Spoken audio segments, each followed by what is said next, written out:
Everyone. Really glad to have you all join us for TRIA's first ever ADU panel.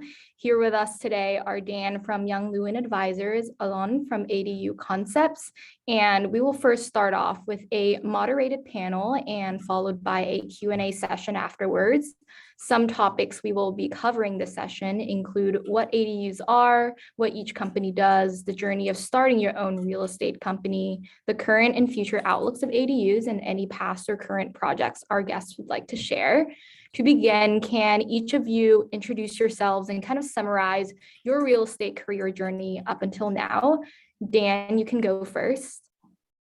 Cool. Thank you, Christina and Tria, for having me on. I've been looking forward to this. I was in TRIA when I was at USC from 2010 to 2014, so it's cool to full circle come back and be a part of it. So I really appreciate it. My name is Dan Lewin. I grew up in the San Francisco Bay Area. I came to USC in 2010 and graduated from Marshall in 2014. I went to work at a commercial real estate brokerage called Marcus & Millichap. When I graduated, I'd been interning and bird dogging, property finding for a company called Turnstone Capital while I was at USC. I met that mentor through the Marshall CAP program. I don't know if any of you are in that program. I know a couple of you are. I recognize your names. But yeah, I was doing that and learning the ropes of real estate. Got my license while I was in school, which I definitely recommend doing if you think you're at all interested in going into the space. And so I was 2014 to 2019, 2020, I was a broker at Marcus & Millichap, which is a commercial real estate brokerage.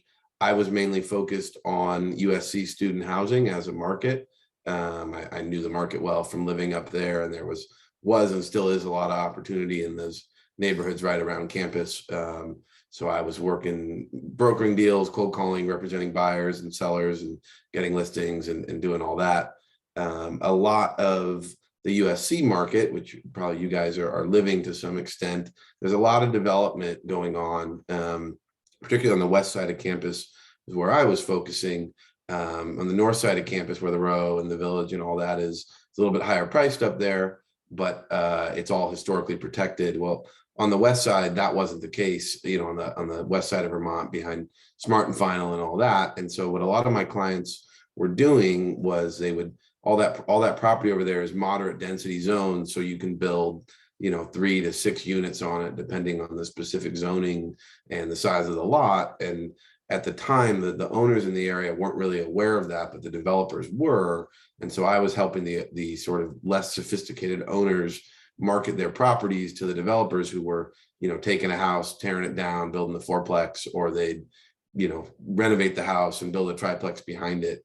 And I watched the developers I was working with make a lot of money doing that. I was working with the owners of the houses, but of course also the developer buyers. And really the way they were making money was the land basis was essentially free because they weren't having to pay for the development value of the land because the owners didn't really know, what you could build on their lots. And so I really made my early career, understanding what you could build on those lots. Sometimes I'd be representing the seller, sometimes I'd be representing the buyer, but my expertise and knowledge in that allowed me to be a useful and valuable agent to both sides of the transaction. And so I built my career on that, but I'd always wanted to be on the ownership side ever since I was bird dogging for that guy while I was in school. I had known I wanted to be a developer, value add real estate guy myself. And so in 2019, the state of California changed the laws regarding ADUs, accessory dwelling units, which is obviously the subject of this panel.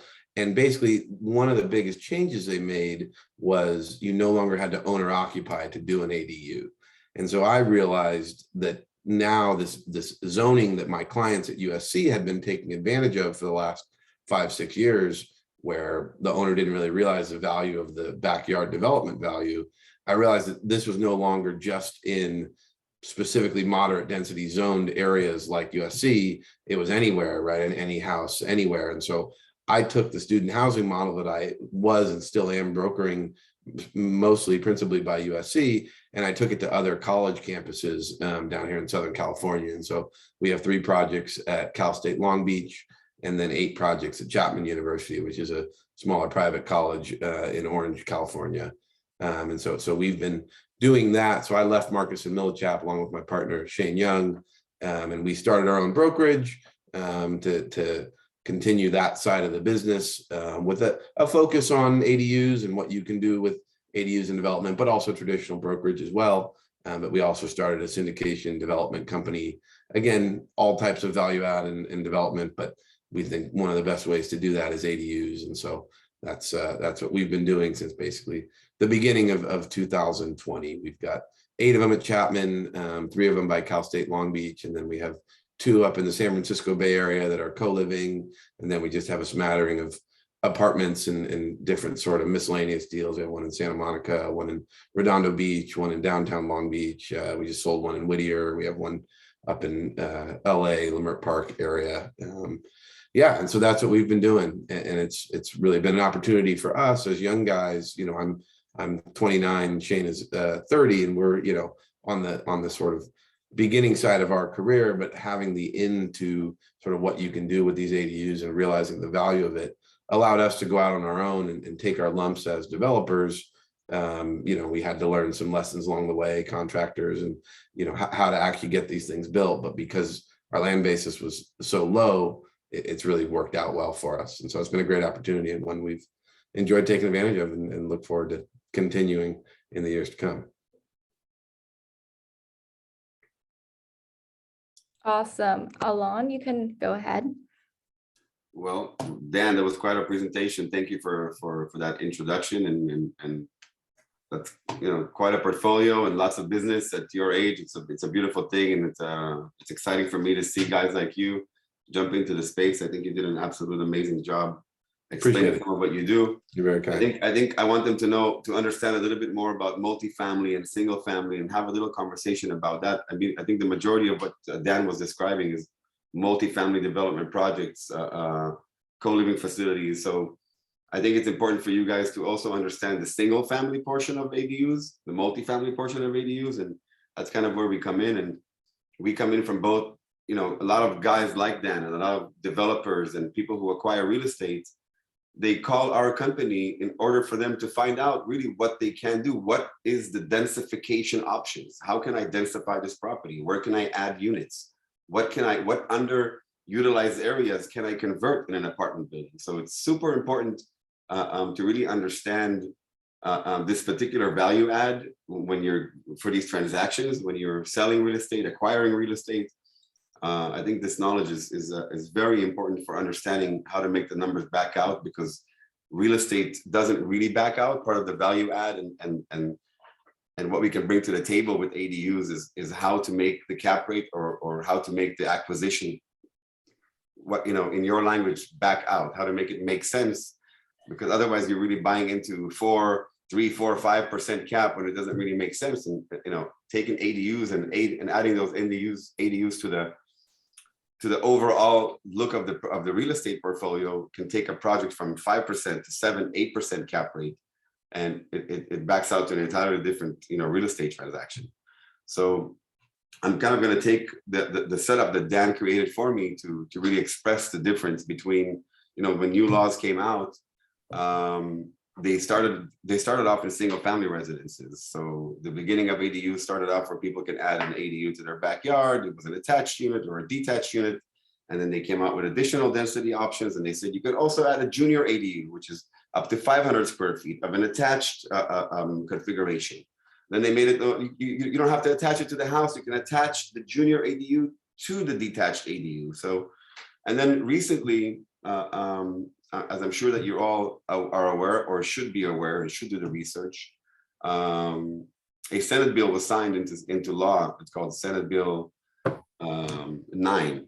And Senate Bill 9 allows single family property owners to actually split their lots into 2 lots and build 2 individual homes on each one of those. So they call that the end of single family zoning.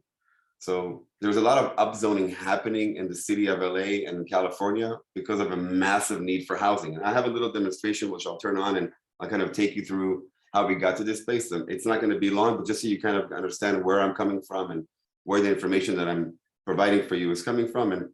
And between myself and Dan, if we can answer any questions for you, and if we can give you guys any more value, we'd love to do that for you. So I'm going to turn on a little presentation. I'll take you through a little bit of the motions, and then I'll kind of dive directly into ADUs. I'm going to try to share my screen here. One quick second.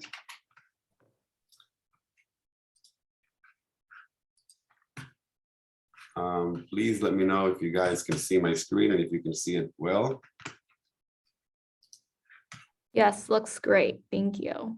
Should it be bigger or smaller? Is it coming in full screen for you guys? It's perfect. Yes. Okay, so excuse me. Oops, I need this little sidebar. So one of our entities and one of our companies is called ADU Concepts. It's a brand that we've developed specifically for marketing and selling and educating property owners and developers and agents and everybody in this field around ADUs. We like to call ourselves a seismic reinforcement and urban densification enterprise because we are not just ADU Concepts. We are created out of a few companies. Our mothership is Tesh, and through Tesh, we operate a few different entities that are relevant to their specific market segments. We started off our business in seismic retrofitting. There's rules and mandates that came out related to multifamily properties over 4 units that were built before 1978. And basically every building that was built before then that did not comply with current building codes needed to go and undergo a seismic retrofit to reinforce the property in case of an earthquake, to improve its performance in case of a major earthquake hitting LA as forecasted. About 30,000 or 40,000 buildings in different neighborhoods received a letter called an order to comply. These owners needed to submit plans to the city and show how they are going to remediate their soft story condition of their building. And we became premier contractors in LA, and we were able to retrofit over 500 buildings and really understand the ins and outs, not only of construction, but the condition these buildings are in, the danger these buildings are in. What they were standing on before is scary compared to what we are, the way that we're reinforcing these buildings really gives us an opportunity to understand why this law came into play. As Dan said, through the years of retrofitting, laws that were enacted for ADUs were also enacted for multifamily properties, which I'll take you through. So as you can see, we've done quite a few properties, and we understand the ins and outs of the construction, the permitting process, and I'll take you through a little bit. My partner, Saul, has been doing these retrofits since 1994, since the 1994 earthquake. We have an extensive experience doing these retrofits. It's not easy. It's very difficult construction. It's not typical residential construction where you're just kind of laying a foundation and erecting walls. It's going into an existing foundation of an existing building that was built 60, 70, 80 years ago and reinforcing those foundations. It's kind of not typical to what traditional reinforcements are or traditional construction is. So just to give you a little bit of, like I said, a little bit of information about how this works, and we go in and we kind of open up the existing and we take away these old columns that the building is sitting on, and we reinforce them with new steel beams and connect between their grade beams and their existing structural systems in order to give them momentum, in order to give them seismic performance when an earthquake hits. I'm not going to bore you with that, but we also are the exclusive distributors to a few different countries in the Middle East and Israel and in Southern California to a material called FRP, which is fiber reinforced polymer. So in many, many buildings that are non-ductile buildings or built out of concrete or built 50, 60, 70 years ago, bridges, not everything can be reinforced by attaching structural steel elements to them. So we have this material, this reinforced polymer that we can attach to existing beams, columns as a material, like a stretch wrap that we can kind of put on concrete and put on piers and columns and then put epoxy on them. And it's actually 3 times stronger than steel.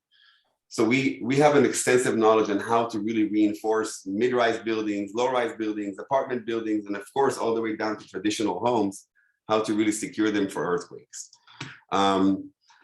This is the cover of Apartment Magazine for January of this year. We're on the cover of every January for the last 5 years. So really how we market ourselves in the multifamily space is retrofit your building, and through these new laws, you can now not only spend $80,000 to $120,000 on a retrofit reinforcement for your building, California law and LA law now allows ADUs to be built on multifamily properties. So part of the approach to the people who need to do retrofitting, to the people who need to reinforce their building, is close those areas, and rather than just put steel beams and invest $100,000 with no return, invest a little bit more, but actually close those areas now and convert them into ADUs. So the laws for ADUs for multifamily is really interesting, because one rule says that you can add up to 25% of the existing unit count. So if you have a 20-unit building, if there's space within the interior envelope of the building, you can now add 5 more units to that property, plus 2 more detached units if there is space. So imagine you buy an old 20-unit building, or basically you acquire or own a 20-unit building, and you get a letter that you now have to retrofit an expense of $100,000 to $200,000 without any ROI. And I come to you and I say, not only I can retrofit your building while I densify your property, but I can add 5 units to your interior space, and I can add 2 units to your detached space, and we're converting it to a remodeled 27-unit building. So the value of that property completely changed when we're done with that construction service. So it's really important that you understand the law and you understand how to densify, and that's part of the specialty of our company. Many property owners send us their entire portfolios, not just address by address. So we take those portfolios and take those addresses, and we do what's called a feasibility report, or do a max densification report. And we analyze the property from a development standpoint. What can be built on it? What are the rental incomes in those areas? What is the current cap rate? What is the property owner going to realize by investing $400,000 for building 2 units in his apartment building? So part of our service for our company is to really help people analyze and help property owners determine, help brokers, help people who are selling property. Hey, I got this building in escrow. I really want to know what I can do today. I spent 3 hours with a close friend who gave us multiple buildings to produce. And he's like, I'm in Beverly Hills. I got this 3-unit property. I'm in escrow. I need to know what I can do, because if I can't densify, it doesn't back out. I'm buying it at 4%. If you can add 1, 2, or 3 units, it completely changes my numbers. So I have people while they're in escrow contact us, and we quickly turn around these feasibility reports for them to understand and realize the potential of the real estate. I'm just going to go down the list. So with Cal Retrofit, quickly, ADU concept was realized about 4 years ago in order to assist single-family property owners, but more for our company, more multifamily property owners densify their properties. This is our focus. It turns out that every person who also owns an apartment lives in a home. So these big clients came to us and said, I need ADUs in these 10 buildings, but I also own 3 of these single family residences. What can you do for me on those? So we had to find solutions for single family property owners, and I'll show you some of that as well. This is just some of our services. Of course, we do everything from evaluation reports to energy efficiency. We really are a company that gives you the concept of what you can build, and also delivers the plans, the engineering, the architectural, the structural, the Title 24, and everything you would need to develop on your own, simply as an engineering and architectural firm, where you can say, I need this and this done, and give me the plan so I can go run around my investment and sell it. Or many companies come to us for an entire design build contract and say, I need the engineering, I need 2 units here, I need an overport unit, and X, Y, and Z, and we give them a design build contract and perform architectural, engineering services and construction services. This is what I was talking about before. So that, there's a massive need for housing in California. I understand that you guys may be, based on what Dan said, that there may be a particular focus for you guys in particular areas of real estate. These numbers are for California, not necessarily for areas around USC. But I'm sure that you guys know and understand what's happening to interest rates, what's happening to the markets. This is not an education about where the real estate market is, but clearly you guys are seeing what's happening, and it's just a phenomenal market for what's happening. I don't necessarily agree with all the reasons of why it's happening, and inflation, and forget about the politics, but there's an amazing real estate market to play with right now. ADUs are 25% of all permits being pulled in the city of LA, which means from every 4 permits, 1 of them is for an ADU, either for single family, for multifamily. It is the biggest thing to happen to LADBS since its inception. We have big plans for Sb9 because many people are going to want to take the advantage. It's very hard to get into home ownership nowadays. So many people in California are going to take advantage of these particular lot splits and ability to have duplexes and 2 homes of these lot splits. And it's going to enable more people who couldn't readily be able to afford a home, step into a home, and it's going to enable all of us to get closer to this American dream, hopefully. This is a very important topic that I want to bring up because of the need to really help homeowners and property owners make a decision and not just come into their home or into their properties not knowing what to sell. We created a brand called Light Mods. There is a website called lightmods.com, and Light Mods are pre-designed and pre-engineered ADUs that have been preconceived, not only preconceived, they've been pre-approved by the city of LA. They're on the city of LA's standardized plans, which means that if any property owner chooses one of our Light Mods models, they can avoid having to wait for a plan checker to approve the floor plan and the structural plans. And it goes directly to clearances, directly to DWP, to fire, to sanitation. And it cuts about 60 days from having to wait for an LADBS plan checker to approve the plans. So Light Mods is a brand that was established for companies to be able to have an easier experience, an easier time, kind of like what happened with the iPhone and what happened with the Tesla. When you're going into the mall and you're going into a store at the mall and you're saying, I want this model with these options and I want to check out, we kind of have the same experience that we've built for homeowners to say, this is the model that fits in your backyard and this is the floor plan. So we understand the objectives of the consumer, of the customer, if it's for rental income, if it's for their mom, if it's for a grandparent, who is going to be utilizing this ADU and what are the reasons behind it. And we bring in an ADU that is basically fits to that particular backyard.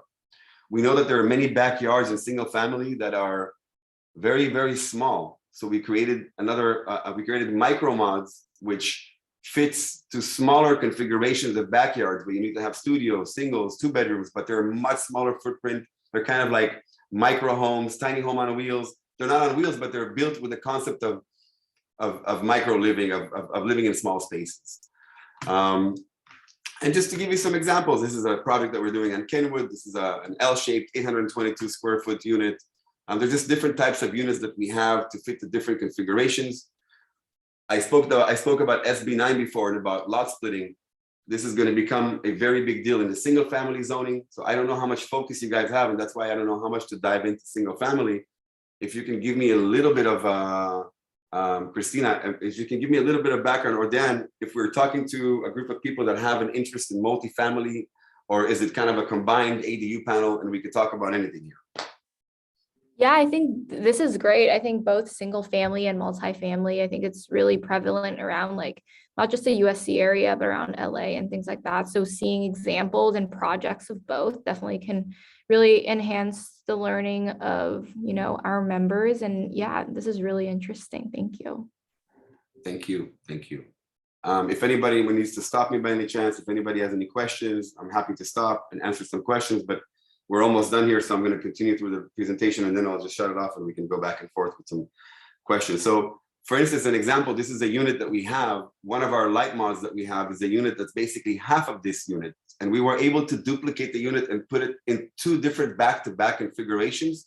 Whereas you can see for Sb9, you could build a duplex like this for 2 families. And it's kind of split in the middle and there's 2 front doors on this side. And the same unit, the same configuration that we already have approved plans for and already have done the floor plan, the thinking, the structural for, can be shifted, as you can see a bit. And now the front door can be at completely different ends of the unit rather than being side by side. So different lots are going to have different configurations, and it's very important to study what you're offering the customers and to really bring a product that can be, that is constructible, that fits to the property, that works with the property.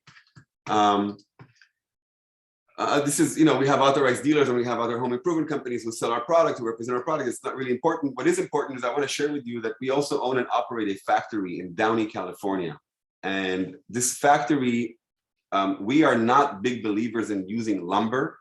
We do use it for clients where we must use it, where we're adding density, where we're not bringing in detached units, where we're combining for construction that already exists. So we use lumber all the time, but we are very big believers in light gauge steel. We have multi-million-dollar machinery in our factory in Downey, which I would love for you guys to collectively all tour. Maybe we can do one big tour day where everybody can kind of come in and see the machinery and see how it's assembled. I think you guys would be blown away. And basically, we actually, as you can see on the top here, we get raw material steel in these rolls. We put these rolls in our multi-million-dollar machines, and we form our own 2x4s, 2x6, 2x12s, our own flooring systems, wall systems, roofing systems. And basically everything comes out of a computer that's based on BIM, which is Building Information Modeling. And we look at everything that we are going to build in advance, the soffits, where the air conditioners are gonna go, where plumbing is gonna go. We see all the potential errors that can happen in construction in advance. We prefabricate the walls in our factory, and we put them on a truck, as you can see here on the bottom, deliver them to a job site, and basically erect them on the job site and fit them like Legos. So this is some pictures of our factory. Can you guys see the picture that's here on the left? This picture here, I'm just gonna size it up for a second so I can explain to you. This picture is a pre-built 400 square foot unit. When you walk inside this unit, it already has a kitchen, flooring, cabinetry, plumbing, toilet, and air condition. It's only unfinished from the outside. So these units are built for volumetric construction, where if a developer is building 100 units or a 50-unit building, they can be stacked one on top of another in a construction site. And then once all the building is stacked together with the 80 or 90 or 100 units, then we come in and finish the exterior. But cabinetry, toiletries, kitchens, everything is already inside. So in our factory, we can prefabricate units or we prefabricate walls. It depends on different construction sites, depends on the development project that we're doing. But one of the things that makes us unique is that we believe in this particular methodology because of what we've recently seen related to fires and fire rating. And when you're building hotels or elderly homes, or there's many types of construction where what you have to build related to a fire rating cannot be made of lumber. It's made of concrete and structural steel. So we came in with a competitive advantage where we can build up to 11 stories over a concrete podium in our factory. And we get a much higher seismic rating, we get a much higher fire rating, and we're able to now compete with lumber in a product that's never going to have any mold or termites or organic material.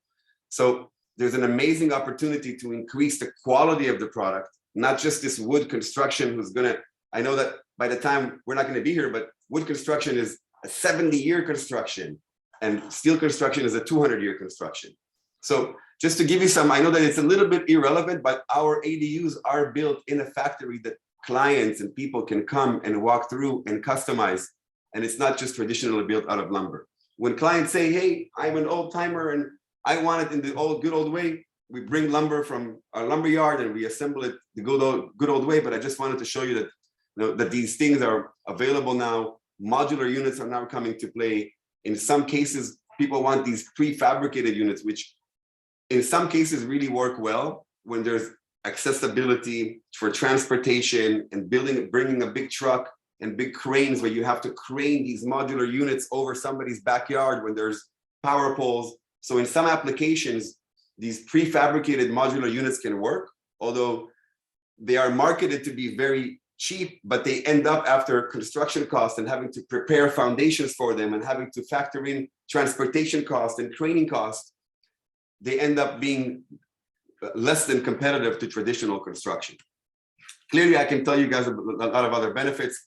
I want to show you one quick video for about 10 seconds, just so you understand what I'm talking about when I say light gauge steel. And the same way that this building was built, it was actually in a Gold's Gym that was demolished to build a Holiday Inn in Colorado. So an entire building, there's no concrete floors here. This entire thing came out of our factory. The same way that this building was built, we developed ADUs of 200, 300, all the way up to 1,200 square feet, which is the maximum ADU size. So I'm not going to bore you with a lot of details about development. Some of this presentation is for our development clients who want to build, and they build mid-rise and they build high-rise.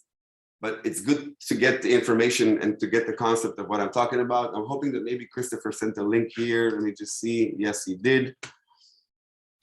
Just a couple more minutes here, and I'll show you. This is a catalog This is the Sb9 catalog. So understanding more about Sb9, I'm going to be sharing this with you guys. So if anybody has questions regarding Sb9 and what's happening regarding Sb9, it's a really serious topic. It's something you guys should educate yourself with and understand what you're saying. It's going to change single family residence. And we'll also share with you some of our regular catalog that we have that shows our models and our units. So if you guys have any questions relating to those, sorry, I got this a little stuck. I'm going to stop sharing.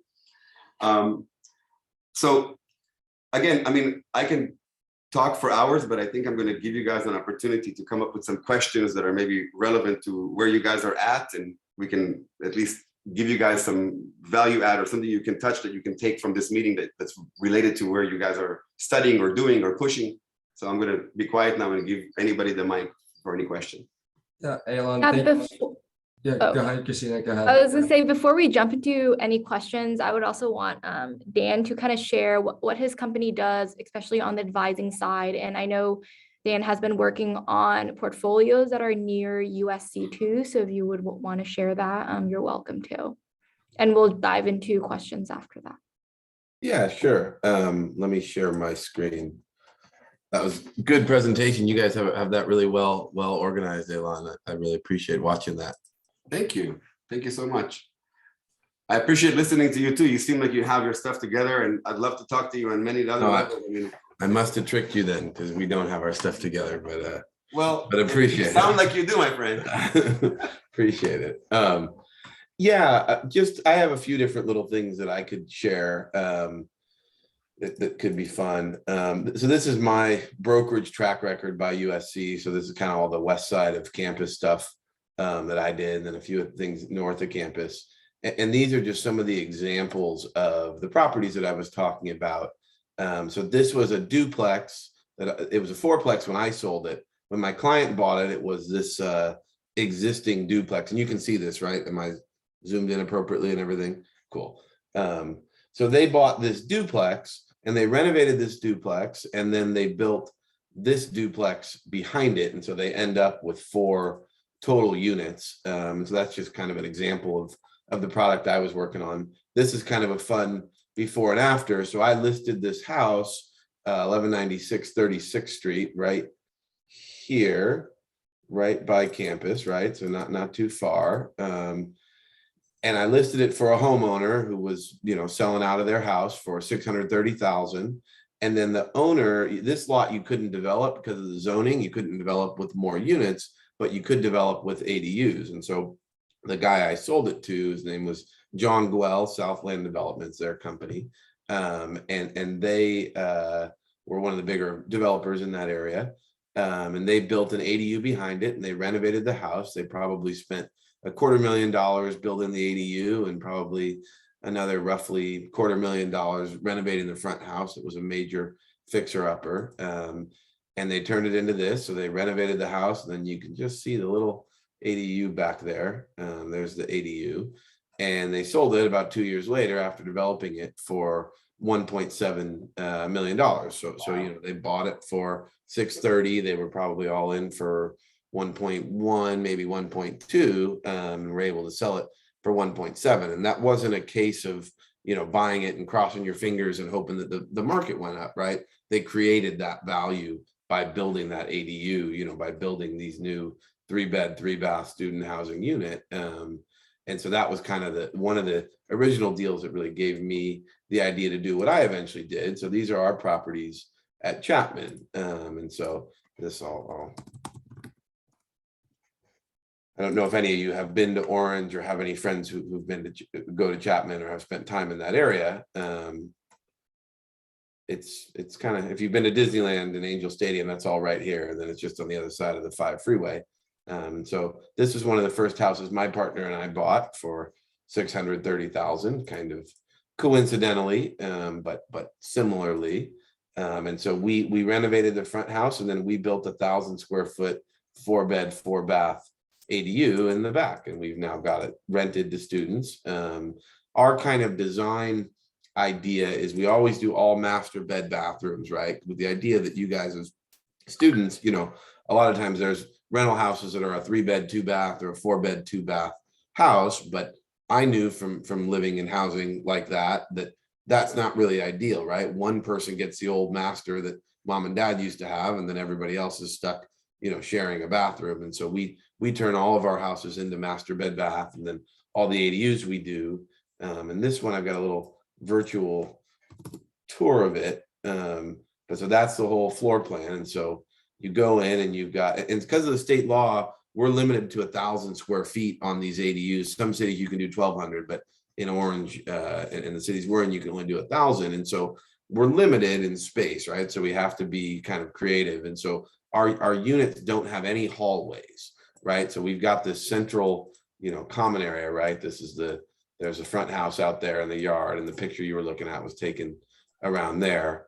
And so we designed this to be 1,000 square feet, central common area. You got your washer, dryer, and your appliances, and then each room, you've got your own bedroom and you've got the bathroom in here, right? And then each one is a mirror image of itself. And so you go into this one and it's a similar thing, right? You've got the bedroom in here, and then the bathroom in there, and every room's got its own keypad lock and all that. And so that was kind of our business model that we've taken. I don't know, Alon, if you've run into this in your ADU journey, but these things are controversial in a lot of areas. And we have not been shy about that, have not been afraid of that. But we have run into it.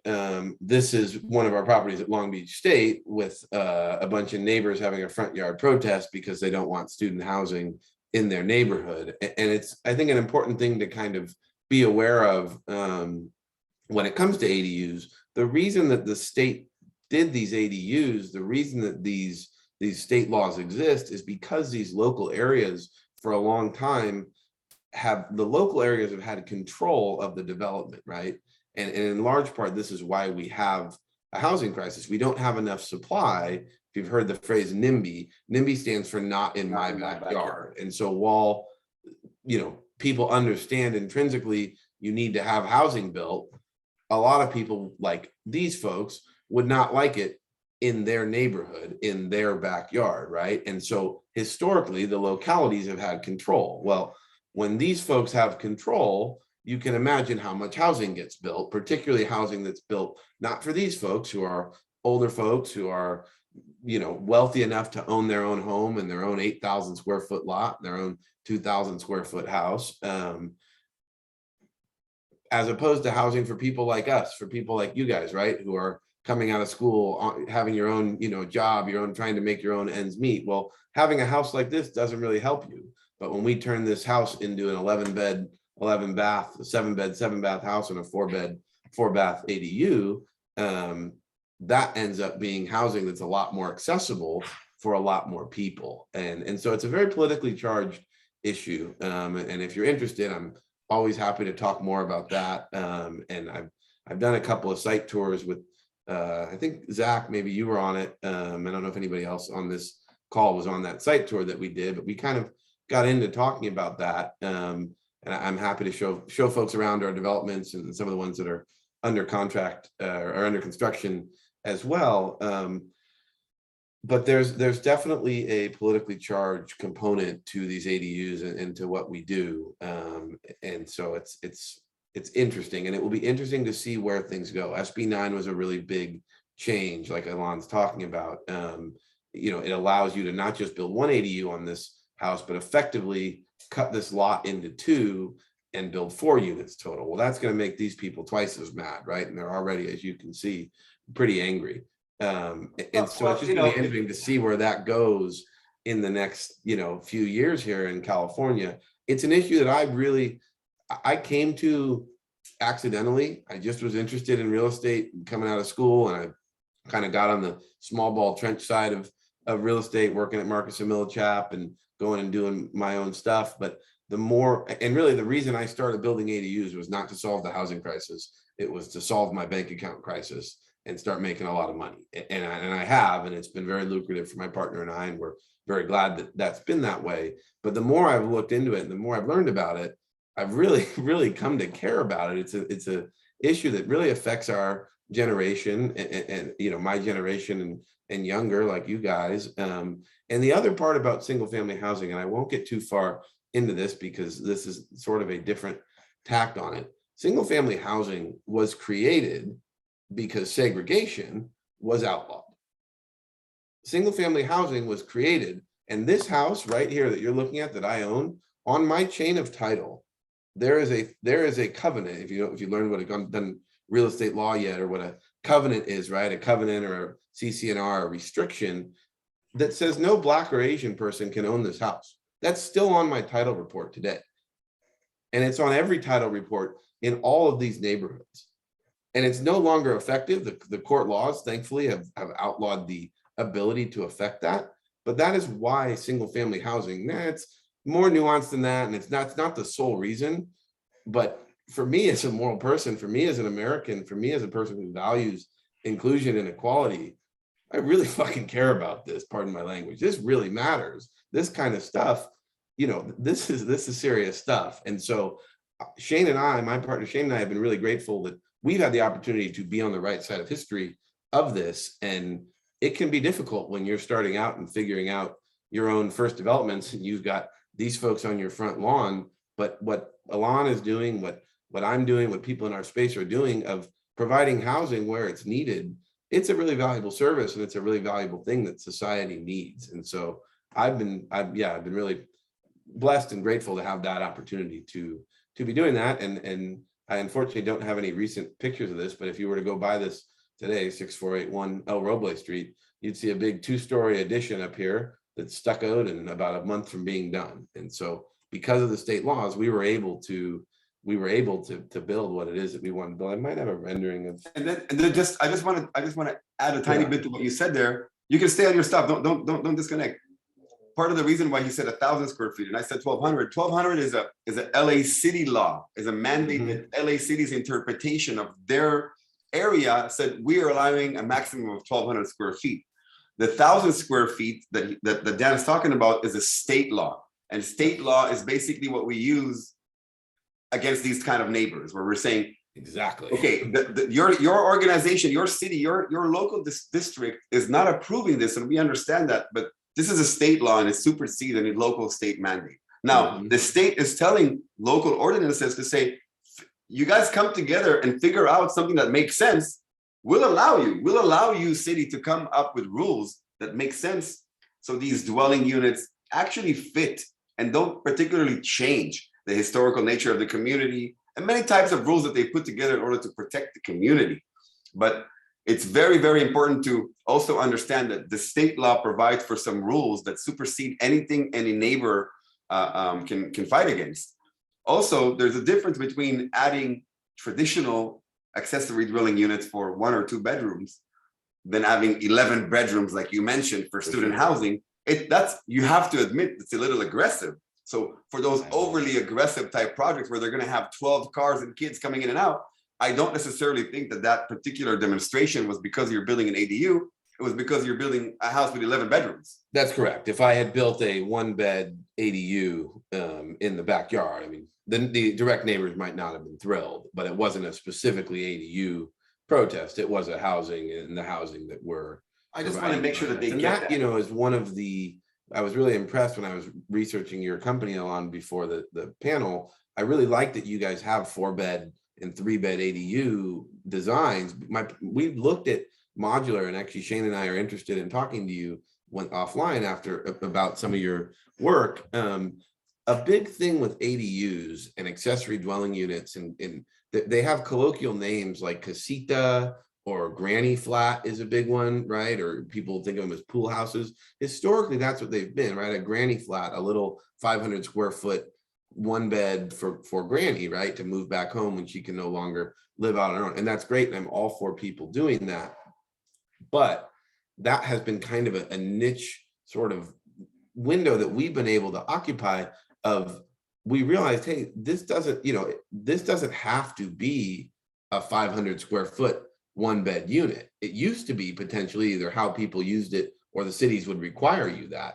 But when the state said you can build 1,000 square feet, well, if I can build 1,000 square feet, I can rent this out for $6,000 to Chapman students. That's right? Because I can incredible. do That's, 4 that's bedrooms. incredible, guys. That's mind blowing, right? That in that neighborhood for a 1 bedroom, you get 2 people to give you $3,000 for sleeping in that 1 bedroom.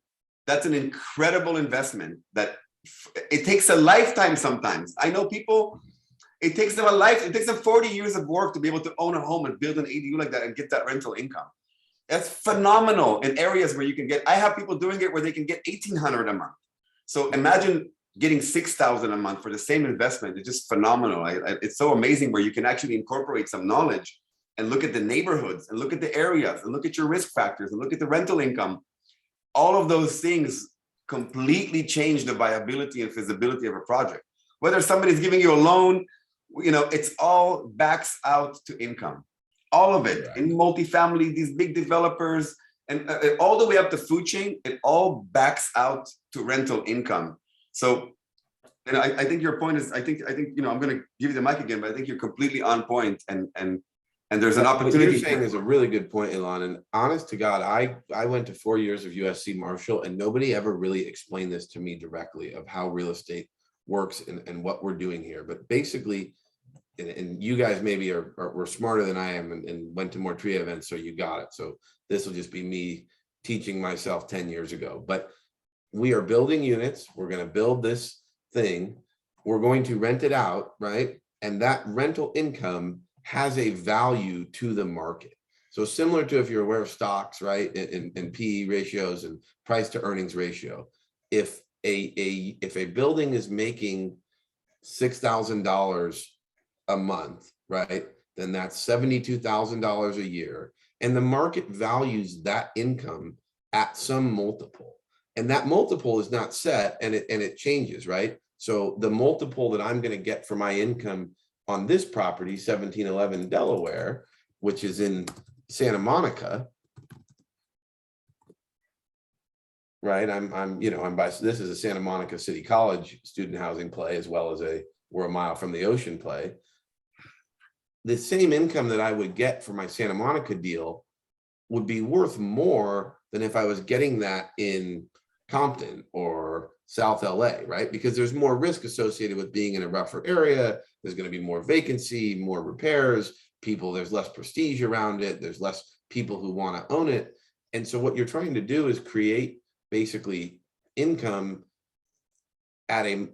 you're creating value by creating the rental unit that rents, and then the value is based on that income multiple. Or another way of looking at it is a thing called cap rate, where you take out the expenses from the income and then multiply that by a rate of return.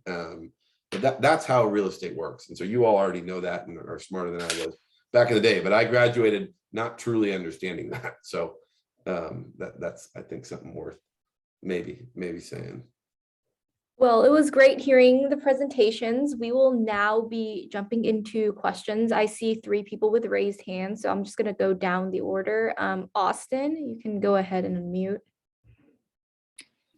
So my question is kind of basically on the ADU, but right now, like, so the ADU Sb9 has come out, but there's kind of, about the cities are trying to now, obviously they don't want like 2-story buildings.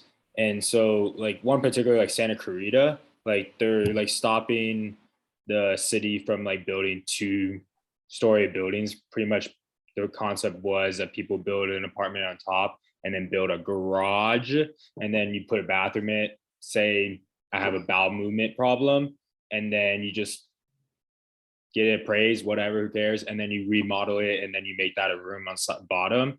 Do you see there's going to be a transition where the cities are going to start now involving, you're going to say you can't do 2-story houses because it's kind of like adding an added value to it by like converting, say, the garage, because garages are not in the square units. So 1,000 square unit, you can build 1,000 square unit on the top and then build, 2 bedrooms there and then a 3rd bedroom technically in the garage, but that's not technically in the square units. You're going to see cities starting to change that rule where like you can't have 2 stories. And so you don't like get that technically home run, kind of concept, instead of like just hitting like a 3rd base profit. I guess I could take the first shot at the question. My quick response to that, I understood you 90%. I think there's some 10% that was a little bit vague for me. But my first response to that was no. Yes, some cities are fighting.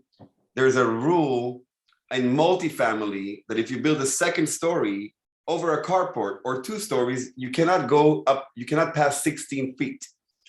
So with 16 feet, it's very hard for me to build an 8-foot and an 8-foot unit with having a ceiling in between. So what I'm having to do as a contractor is I'm digging 4 feet under. So I have a 16-foot from the ground level, but I got 4 more feet because I dug underground so I can have a decent height when you walk into the unit. So there's many things that we can do as contractors and as engineers to play around those rules. That's a complicated answer. The simple answer is the city lives on permit fees, on density fees, on applications. That's how they make money. That's how the city thrives. So I don't see, yes, I see limitations if you want to really mess up the look of a community. And all of a sudden, a neighbor that's right next to you is going to get a 3-story building where they're never going to get any sun. That's not going to happen. They're always going to limit sun and air and a certain amount of visibility from your windows. But for your own property to limit you from going into that's included right now by right. And by right laws, ADUs are there to support by right laws and to be able to do what by right didn't let you. So if I understood your question correctly, can you do a kind of a combination where you're adding a second story, you're putting 2 bedrooms down there? I didn't really understand. I'm not saying it's a bad thing, but I didn't understand the balance. You wanted to have a restroom down there? Yeah, the big question was, are you going to see like one example? And I know 2 other cities are changing the rules on obviously the height, but also saying they're also limiting, you can't do a 2-story building because obviously it messes the view and you're seeing over into other people's property. Are you going to start seeing this SB9 going toward, you still can build Yes. 3 more units, but people are going to be like, you can't. They have to limit it. But again, there's current height limitations for single family now. They're not going to increase single family heights to multifamily heights, but they're not going to reduce single family heights. So that's what I feel. I think that they're not going to give you a 30-foot building next to where you can't go past 20 feet, but they're not going to take 20 feet and make it 15. Yeah, I think what he's getting at is the way these laws work, they have to apply them objectively across the board. So a city could say, so City of Orange, for example, where Chapman is located, after we did our first few projects and we added on to the houses, they created a law that says you can only add on 500 square feet to any house. They didn't name it the Young Lewin law, but they could have. It was directly to address our projects, right?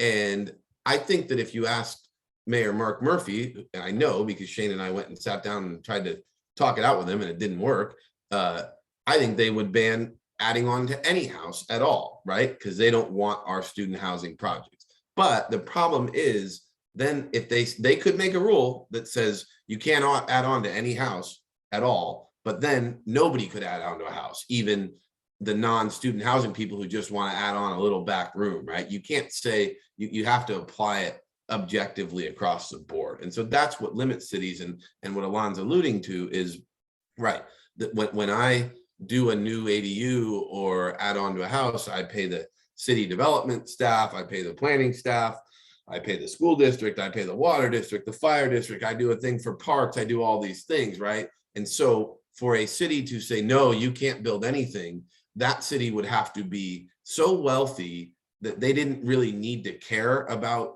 running their operations, and they would have to have so much of a priority about stopping housing projects that they applied it across everywhere, right? And they would have to and if they were to say that, then they would not be able to have any housing. Well, that town I just described is a town called Woodside, and they're in the Bay Area, and they're right by Palo Alto, and they're this article that I have on the screen, which is a big one in the news recently. Woodside declared themselves a mountain lion habitat. They're a relative, I don't know if you know the Bay Area, they're a sort of rural area, but it's not like we're in Yosemite here. And they declared themselves a mountain lion habitat to stop all new development, including SB9, because they hate it that much.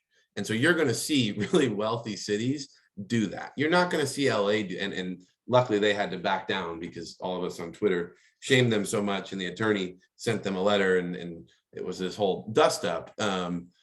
But you're going to see cities do that, cities that just hate ADUs, but they're somewhat limited. You know, the city of Orange doesn't have as much money as the city of Woodside, right? Or the town of Woodside, as they call themselves. And so you'll see that. The other thing that is interesting, Elon, you should have your eye on this, you guys probably already do, but there's a bill working through the Senate called Sb9 up in, or actually through the Assembly, that is proposing to lift the 18. limits. What is it, 918, right? 18 feet. Right, to 18 feet. And so they're going to increase the height limits. So that's one thing that's working. You know, the other thing is city governments like to think of themselves as these big, bad, all-powerful beings, but the reality is they all have limited budgets to enforce these things. And so we at Young Lewin would never dream of doing anything unpermitted. But once you're done and the thing's signed off and the inspector's gone, nobody's really going to know if you, and of course we would never, but you know, but you could, one could, an unscrupulous, you know. There's this social thing going on. Sometimes I'm scrolling on social and it says, they're never going to know. They're not going to know. Like you kind of hear this thing where they're never going to Nobody's going to know. Yeah, They're not going to know. They're going to know. Yeah. So we hope you're still on mute. I don't know if you're Austin. I heard it's kind of like, Austin. it's kind of like hint, like people are just like, everyone, like the people you're going through licenses in the city know that obviously you're going to convert it. Like who has a bathroom in like the garage, but you like, no one's dumb, but you know, you just kind of say I got a bowel problem. I can't go upstairs. And then you just, when they leave, you convert the garage and you got the plumbing there, which is the biggest thing. And you put electrical stove in and you're done. Correct. And it makes it easy. Or you just rent it out as like storage for a boat. People have been doing that forever, right? That's Years. not an ADU specific thing. That's people have been doing that for a long time, but it'll especially happen here. Yeah. All right, Austin. Yeah, thank you for your question. We're going to move on to Keaton. Go ahead and Keaton, unmute yourself. Hey guys, quick clarification question, then kind of a macro question for both of you. But I want to start off saying I've been at USC and TRIA for 4 years, and it was honestly one of the best presentations. I'm not just saying that because it really brought things full circle to like what we can do a little bit earlier on out of school, rather than like looking at it from the perspective of like the Blackstone, Starwoods, kind of like these big scale monsters. So thank you so much for this presentation. So quick clarification question for Alon, trying to understand your business. You get in the door with some of these owners as a retrofitting company, right? Like you come in as a retrofitting company and then also offer the ability to develop ADUs on the side and offer like the steel beams that you were saying, as well as like extra services, but primarily the front is retrofitting, correct? Am I understanding that correctly? First of all, yes, that is one angle. That is one of our go-to-market strategies. We also have marketing efforts, advertising, direct to people who want to do ADUs only. But because we started off in retrofit, and my first customer was a guy who owns 60 buildings. So I didn't have to deal with your mom and your dad or whatever younger type of single family property owners that I had to go and say, hey, what do you think about this flooring? What do you think about this kitchen cabinetry? My interest into construction was, hey, I got this mandate. I have 60 buildings. I need a retrofitter. It was a different type of interest. I wasn't like a home improvement company who got into going into like homes and saying, hey, do you want to buy my ADUs and walk around with the couple? It wasn't that experience for me, even though I don't think it's a negative one. I'm just saying, because of retrofitting our business, we were kind of able to skip over the traditional home improvement business and the home improvement type of mentality when you have to walk out with a sale and you have to sell them something. And I never went through that experience as a contractor because of the commercial space. And then when ADUs came to be a reality, I already had a huge client base. I mean, I proposed 3,000-4,000 property owners, got proposals from us, and 500-600 of them signed. So I had a good client base to go and offer our services and ADUs to those. Of course, it blew up. I mean, ADUs just blew up all over town. So everybody's doing them. They're everywhere. They're all over social media. They're everywhere you see advertising. They're on benches that you're driving. So, you know, I have a company called ADU Concepts. There's a reason, because there's a tremendous demand. And it's just an amazing opportunity at the end of the day to keep things really, really simple. There isn't a lot of opportunity to turn land, my backyard that I already own. I've been paying for it. I'm 46, 47 years old. I've been paying for it for 20 something years. I have the land. So for me to just have construction material and construction costs, that land is already paid for. It's already in my mortgage. It's already in my taxes. There's an amazing opportunity to convert that to tangible yearly rental income. So just on the single family side, on the multifamily side, it starts off by, for me, I wasn't handed a multifamily 10 unit, 20, 50 unit building by my dad. So I needed to earn and do a lot of single family and flips and do whatever I could in order to be in a position where I could be in multifamily. But in multifamily, my point was that we're doing it for our clients in the beginning. We're densifying for our clients. We're bringing value as dealers, brokers, contractors, engineers. There's much money to make, just like the city. We are providing services for property owners who need architectural, engineering services, construction services. They need takeoffs. They need a management company to say, hey, I own this land and I'm going to take it from this value to this value. I don't want to have to deal with permits and contractors and subcontractors. So they pay us a little bit of a premium because we do a good job and manage our project. So a guy like Dan, who's got 4 projects going on, will hire a company like me and say, listen, I want to be busy finding more deals next to schools that I can rent. I don't want to be busy meeting my framer and meeting my drywall guy there and meeting my stucco guy there. I mean, he might want to, but in general, people who find deals and invest in deals and already have the money for deals don't like to go to the field and do the work. So it's just finding your niche in the industry of where is the right place to enter. And usually entering into an industry is going to start at single family because it's more tangible, it's more reachable. It's something that you and a buddy can do together. It's your dad can give you some money, your mom, you can reach it. So I'm not going into anybody's financial thing. I'm just saying for anybody coming out of college, getting into the real estate game with ADUs, especially nowadays when the interest rates are less than 3%, and many people could now get a loan. I don't necessarily think it's a good idea to get a loan at a young age and to commit to something for 30 years. But I'm just saying it's much more attainable right now for a younger audience to get a loan and to become first-time buyers and to be able to bring in some rental income to cover that main residence. So that's actually a perfect segue for my second question. First of all, genius idea for retrofitting, and I think what you do is really admirable. But that was my segue was, for us students wanting, or about to graduate and wanting to get into real estate, commercial real estate, or to own a piece of real estate in general. Both Dan and Alon, where would you recommend we start? I know you said single family is probably the easiest path to entry, but how much capital should we save on our own? Or like what's the, and I guess in the quickest way you can say. I think Dan is a much better guy to answer that question, much more related, closer to your age. I'm Right. 20 years, I'm gone. Right. Like what's the best place to start? Well, I appreciate that, Elon, and that's a great question. I think this is the first deal I ever bought, 3991 Danker Avenue. I think, can you see my screen? I hope. Yes. This is an 8 unit. It's southwest of campus. I think everybody in your shoes, right, is looking at, I want to own real estate. I want to get into something. Well, there's 2 ways of owning real estate. There's 2 ways of getting equity in real estate. One is making money and saving capital, right? Which if you go and work for the Blackstone and you want to own real estate, that's the way to do it. You save your money and then buy something on your own. And that's a great way to do it. A lot of people have done that and built portfolios over the years. I haven't. The last time I had a paying job, I was driving the Soapy Joe's laundry van around USC. So that was not a route I went. The route that I went was brokerage, right? And so I got to know the USC area and the surrounding areas really closely. The other way to get equity in real estate is to create it. And the way that you can create it is twofold. You can either buy it right, or you can create it once you're in the deal, right?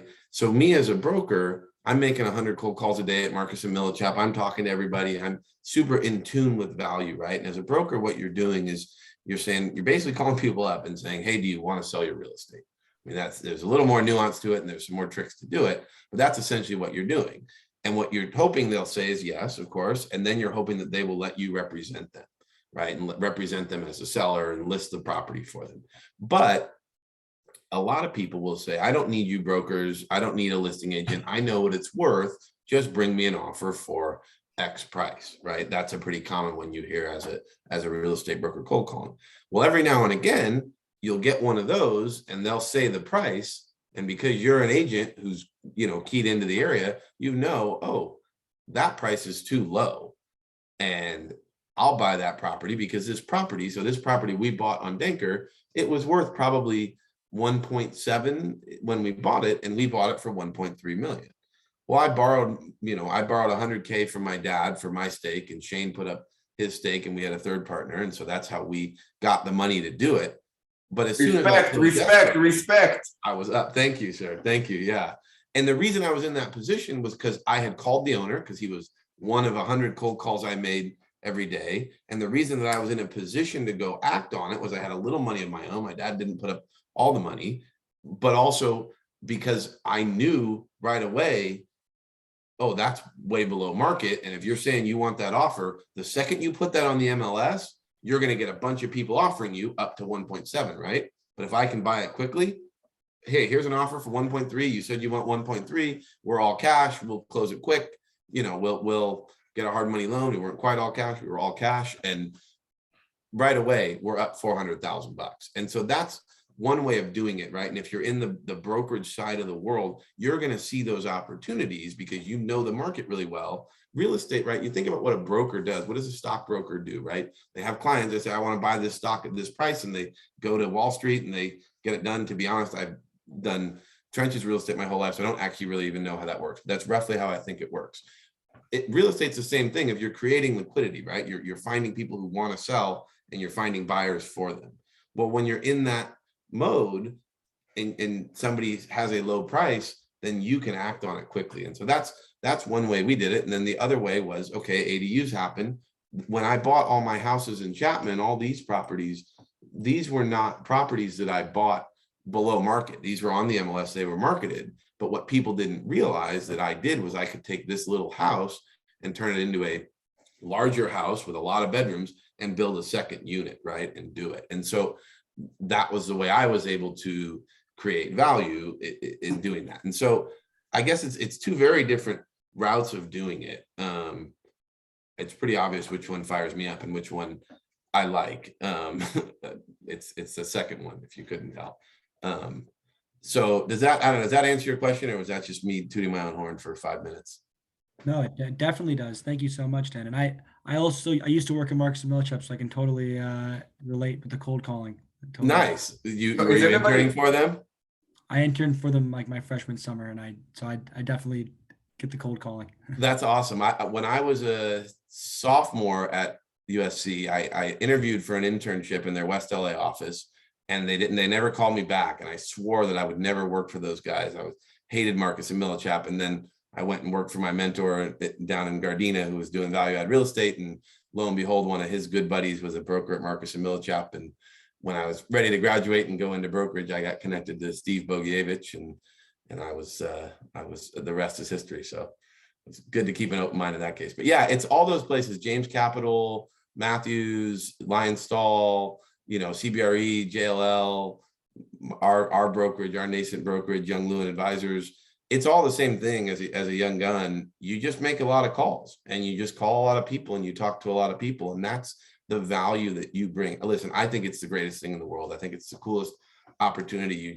You have a phone and your chutzpah and you make it happen. And if for me, I have a strong work ethic. I like working. I want to create for myself. And if I was working a job where at 5 o'clock it was like, you're done, go home, I don't know what I would do with myself. I just, I'd want to do more. I'd want to create more. Right. And I think you guys, by virtue of being on a panel at 7 o'clock, right, when you could be hanging out with your friends, probably a lot of you are wired that same way. I would give brokerage a look.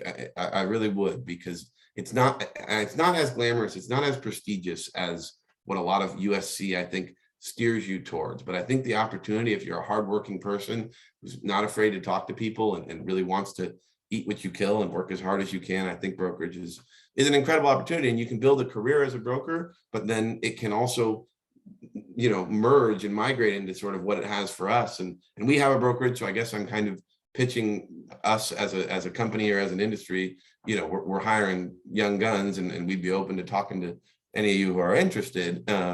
But it's that, you know, it's that opportunity of it's all there before you, and you eat what you kill. There's no, you know, there's no salary, there's no, you know, you don't get anything if you don't create anything, but the upside is really, really high when you're in the brokerage industry, both for what you can make in the beginning and later stages of the career, but also where you can take it, right? Because in 10 years, in 5 years, the ADU thing will be different, right? Everybody knows about ADUs now, and not everybody does, and there's still some growth left, but it's not the same thing as it was, and it will continue that way. It gets priced in, right? At USC, where I'm a, am I screen sharing still? Yeah. This is my big listing. You guys will recognize where this is. This is right by the Coliseum, right? So this is Figueroa Street.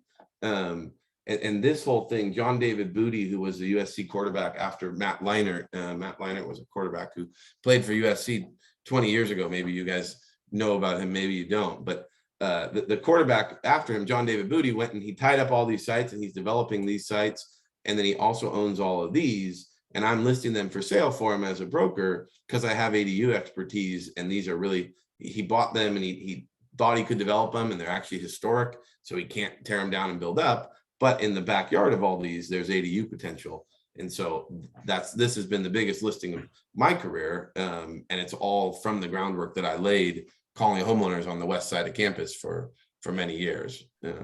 So it's just, that's a beautiful listing. I can help you sell that if you want. I have a couple of owners who will give you a one-shot offer for all of it. That's what I'm looking for. We should talk. Definitely talk. I mean, I don't really sell real estate. I'm just saying, particular to this one, I know the area, and I know a guy who really would love that real estate. Cool. And I think your answer was really much on point. And I mean, it's for me. I mean, I think my little 2 cents that I want to bring into that is I have an opportunity. I've had businesses for many years, and I've had people, you know, work for me in different types of telemarketing environments, different type of, you know, environments where you have to come in and make 50, 100 calls a day. And I think doing that for a short time is good for anything you'll do for the rest of your life, whether you love it or if you hate it or you don't want it, what it puts you through and kind of what you learn from it, and the confidence, the conversation, and the knowledge, and having the insight to really understand value, and to really understand neighborhoods, and to really understand the communication and how to talk to these owners. I think it's an amazing opportunity to work for a guy like you, Dan, where you can have a mentor, where you can have a person who knows the business and it really shows you the ins and outs. And I absolutely agree with your answer. And you know, it could be in that capacity, it could be in other capacity, but I also think that, you know, the example that you gave with how you entered multifamily and bought that property, and it was $100,000. I mean, it was $400,000 under. It's kind of unlikely today. You have to be a real winner to hit that call and to hit that guy who wanted and have the capacity at that moment when you're actually talking to know the value, be able to get it, be able to get the money, and be able to get the loan together, or be able to get the property. So, you know, I just think that, you know, a lot of things the stars have to line up, and they did for you. But I think the single family, what you said that you don't want to do necessarily is make the calls, but find deals that are ADUs that you can get into, that are, you know, you can have plans in 3-4 months. You can be in 6 months. You can be in construction in a year. The whole thing could be turned and flipped. I think that's also an opportunity where, if youngsters like you can find yourself involved in single family projects, those can. It's a tremendous opportunity. I mean, if the Danker property that we bought, maybe I clicked away from it. This property and this property, this is a 5-unit in downtown Long Beach, and we actually turned this little garage into an ADU via 6-unit. Those were both properties that were just, oh, look, you know, situation happened. This one, Shane was cold calling. He works Long Beach, my partner Shane Young. But if the ADU laws hadn't changed, right, this is not a bankable. I couldn't quit Marcus and Millichap to go do this, because it's predicated on every now and again you find a needle in a haystack, and the person doesn't want to list and they just want to sell, and they think they know what it's worth, but they're wrong. You'll get those every now and again as a broker. But what was really powerful for me and allowed me to quit and start my own company was all these houses that I bought on the MLS. They were marketed, but I had a piece of knowledge that the market didn't have, right? And that's what real estate is, the only business where insider trading is not just legal but encouraged. And I think that's an important one to remember for you guys starting out, right? In stocks, if you know somebody on the board of, GE or whatever, and they tell you, oh man, the earnings are going to be shit this quarter, and you go and sell a bunch of GE stock, you go to jail for that, right? Martha Stewart went to jail for that.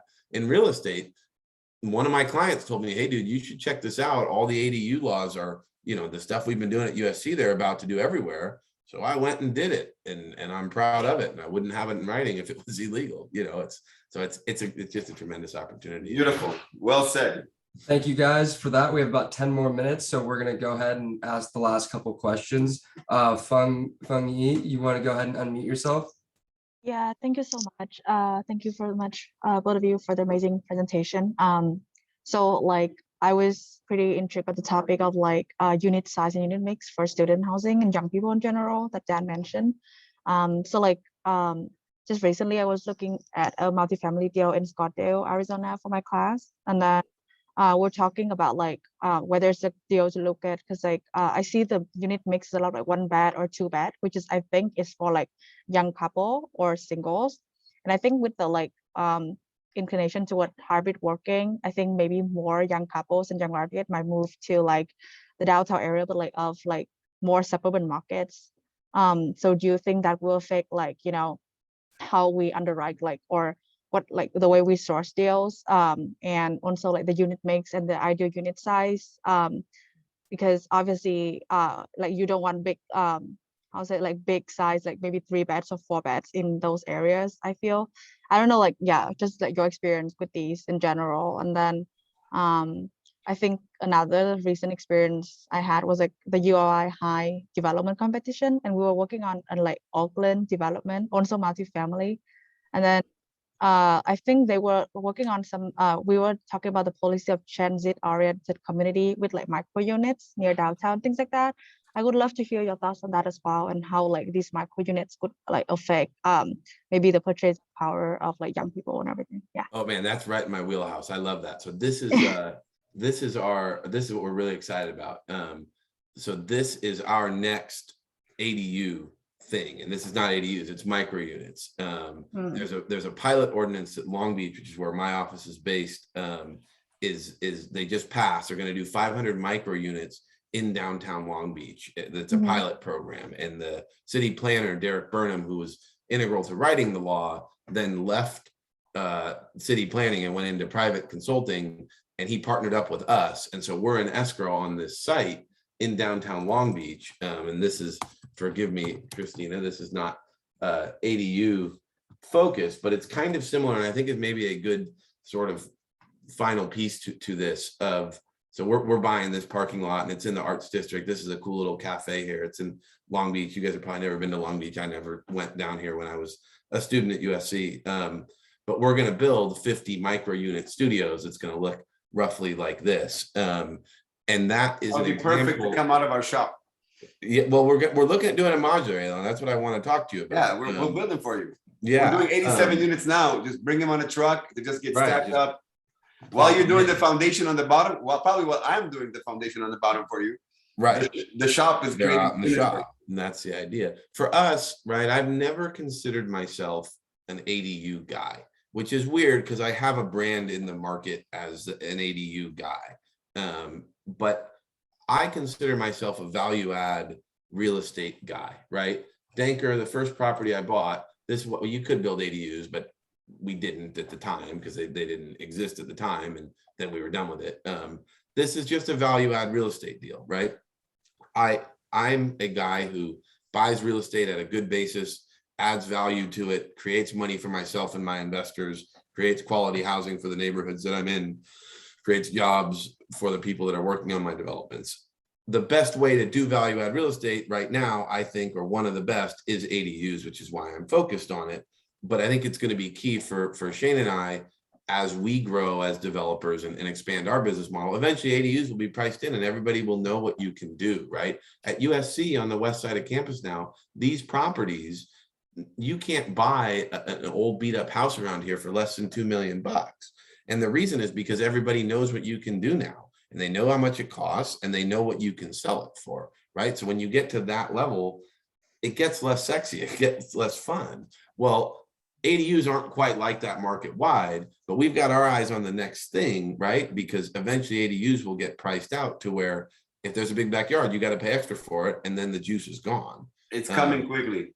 Right, because everybody knows, because it's such an incredible opportunity. It's a circle of life. I saw it happen at USC. I know it's going to happen with ADUs, and so I don't know if that answers your question. I think another kind of point to your question is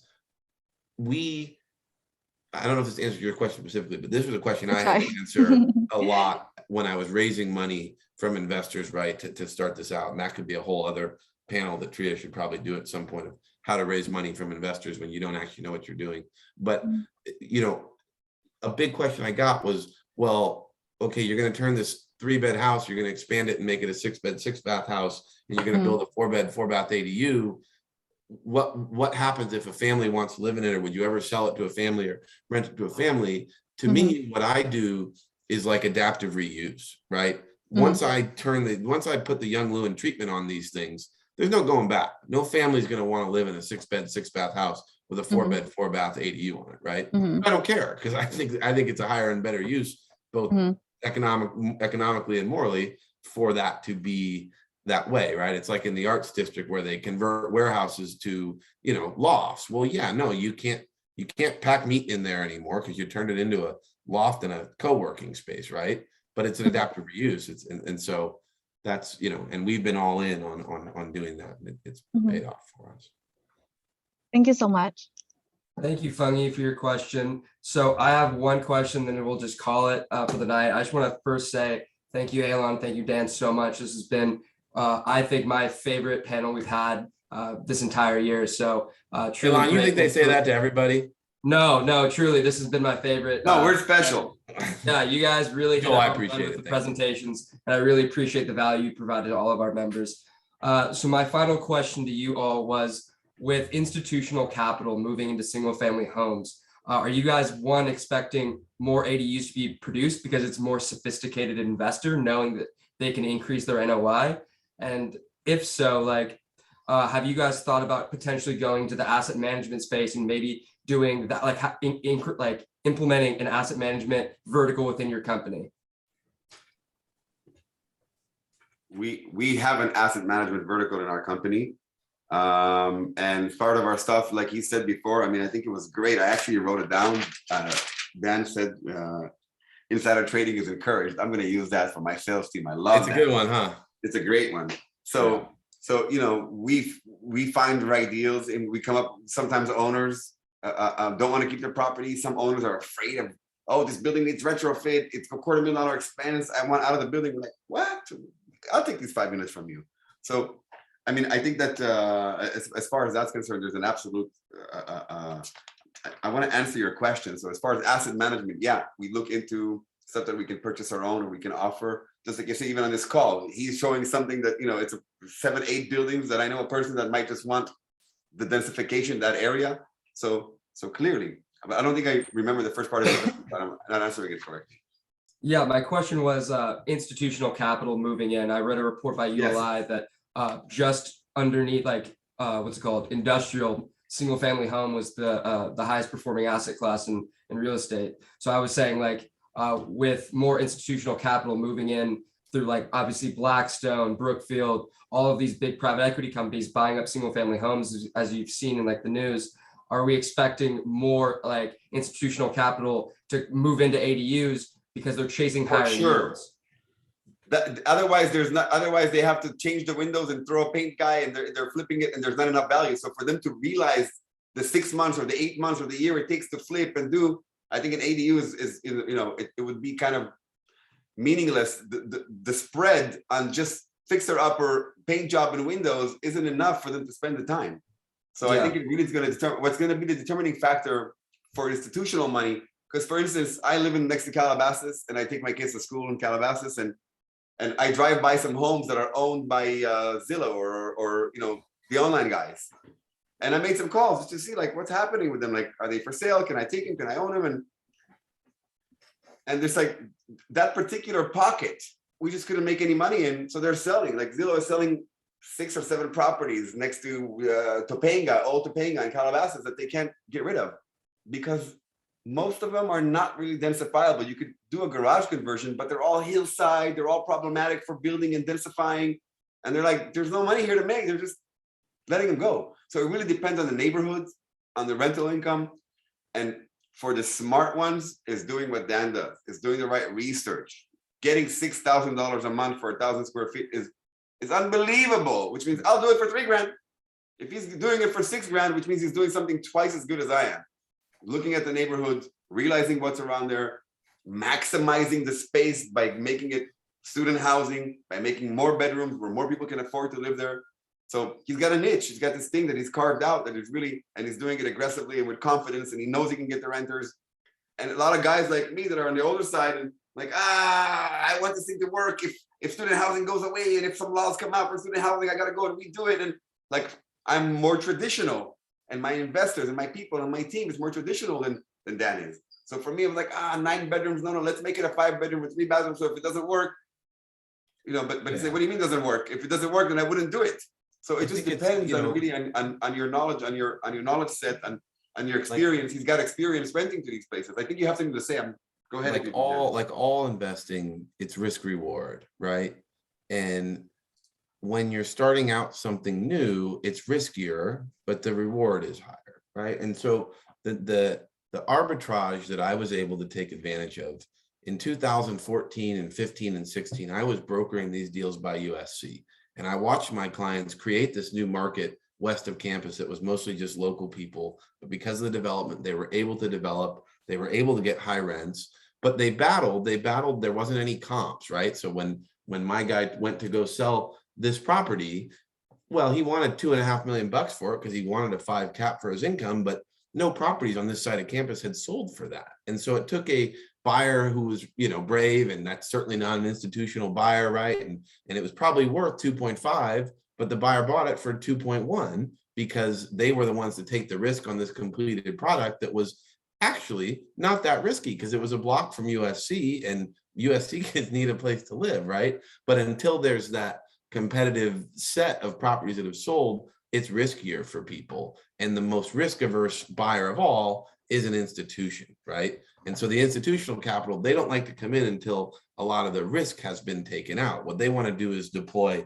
billions of dollars, but know that they're going to get a 7%, 8% return on it, right?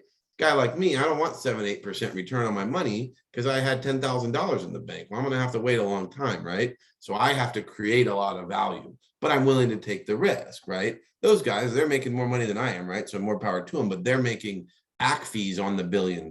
They're not creating, right, the front end value. The arbitrage I was able to do is then you fast forward to this portfolio, which is that same developer, and he had then proven out the market, and I sold this portfolio for him in 2019 to a family office that was basically the Disney family, the Mickey Mouse, right? The institutional money now, after 5 years of him creating comps, was willing to buy this at a 4% cap rate. And so I had the benefit of looking at Chapman and looking at Long Beach State and saying, this same dynamic is going to play out. These kids, just like me, right? Just like the kids at USC, I shouldn't call you kids. I shouldn't, we're students, we're tenants, right? But, these same people are going to rent it, and you're going to see initially, and I'm going through it right now. I'm doing my first few cash out refinances, right? Where I'm trying to get a stabilized lender. I got lenders who are happy to give me money at 8% to build ADUs by Chapman, right? They love that. But now I'm trying to get a bank to give me a loan at 3.5%, and it's working, but it's uphill because there's no comps, right? No properties in orange have sold for $2.5 million. Well, that sounds familiar, right? Just like when I was selling for this guy. I know that this is what's coming. I know it, and I'm very confident in it. So I am building up a portfolio that has, the other thing institutions need is scale, right? They're not going to buy a one-off deal. They're going to buy 9 of them that are worth, $2 million each, and then they've got $20 million worth of property. And so I think that's kind of the private equity institutional roll-up is where my portfolio is going. I think the institutions that are buying single family, in large part, there's 2 types of that. There's the Zillow iBuying stuff, the flipping stuff that Ilan was talking about, and that's happening out here. But that's a little bit different. The real institutional money that's doing the single family is doing these large build for rent communities, but they're not doing that in California because it doesn't pencil in California, density pencils in California. And so that's, I think, what you're seeing there. So if that makes sense, I hope. Yeah, absolutely. Like as more institutional capital moves in, you're expecting the market to become more efficient. And because of that, you should see better pricing and better negotiations with banks because of that. Correct. If I were to sell Everett right now for this, $6,000 and I get $4,000 for the front house, because it's kind of a smaller one for reasons I won't get into, I would have to sell it, it'd be the first one at Chapman. So I'd probably have to sell it for a 5.25 cap, right? Fast forward to another 2 years, 3 years of me building more of these, me having a rental history of these, of look, this income is solid. I've been getting it for the last 4 years. I'm going to sell them to the Disney family or somebody else for a 4% cap rate. That's my plan. Or I'm going to hold them forever and cash flow them forever. And I'm pretty excited about that. Well, thank you guys so much. What an unbelievable panel this was. TRIA I'll drop members, my email in the chat if anybody has any questions or wants absolutely. to reach We'll out. make sure Yeah, that thank you so much, I- guys. Or wants to be a broker. Even though, I mean, he called you guys young guns, and I think that Dan is so great that anybody that has an opportunity to go work for him, be with him, learn from him, you're absolutely amazing. You're a star, and I think anybody that works for you for a year, 2 years, and then goes their own way, this is like an Elon Musk over here. This guy, I'm serious. I'm exaggerating to give you credit, but you're wonderful. Your knowledge is on point. You're on set. You're a super good guy to bring on a panel. So I appreciate that. That really means really, a lot. I enjoyed listening to you as well. I look forward to working with you and talking to you. I appreciate that. Thank you guys. We will see you all next week. Take care, guys.